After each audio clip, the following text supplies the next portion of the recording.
Wrong అడ్వైస్తో stability లేక చరిత్రహీనుడు అయిపోయాడు. చక్కగా మూవీలు చేసుకున్నా బాగున్ను, ఒక హీరోగా మిగిలిపోను. ఇప్పుడు జీరో అయిపోయాడు కదా. చూడండి ఆ వైరల్ వీడియోలన్నీ. సుగాలి ప్రీతి గురించి అప్పుడెలా మాట్లాడాడు, ఇప్పుడేమంటున్నాడు. 30,000 అమ్మాయిల గురించి అప్పుడెలా మాట్లాడు మిస్సింగ్, ఇప్పుడేమంటున్నాడు.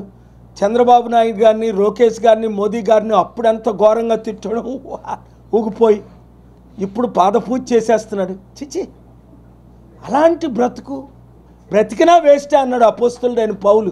బెటర్ టు డై అన్నాడు పౌలు. జీవిస్తే దేవుడి కోసం, మంచి కోసం. కాపులందరికీ చెడ్డ పేరు తెచ్చాడు, బహుజనులందరికీ చెడ్డ పేరు తెచ్చాడు. పవన్ కళ్యాణ్ పార్టీలో ఉన్న నీతిపరులందరికీ చెడ్డ పేరు తెచ్చాడు. కళ్ళు మూసుకొని ఆయన బ్లైండ్గా ఫాలో అయిన లక్షల మంది యూత్కి చెడ్డ పేరు తీసుకొచ్చాడు.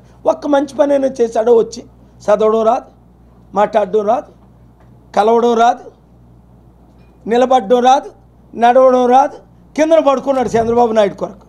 ఎంత దిగజారిన బతుకు. బాధేస్తుంది ఒక అన్నగా, ప్రేమతో. ఎప్పుడైనా ఆయన బయటకు వచ్చేయాలని నా కోరిక. చెప్పైపోయింది, క్షమించండి అంటే మరలా ఆయన హీరో అవుతాడు. నేను ఎలాగా మొన్న ఒక మాట విన్నాను, 15 సంవత్సరాలు చంద్రబాబు నాయుడు గారినే ముఖ్యమంత్రిగా చూడాలని. ఒరేయ్ జన సైనికులారా, బుద్ధుందరా మీకు? బుద్ధున్న ఒక్కడైనా జనసేన పార్టీలో ఉంటాడ్రా? ఛీ, మీకు మీరేమో జై పవన్ అంటే ఆయన అంటాడు జై చంద్రబాబు. 15 సంవత్సరాలు. ఇప్పుడే చంద్రబాబు నాయుడు గారు బుర్ర పనిచేయట్లేదు. 75 సంవత్సరాల వయసు.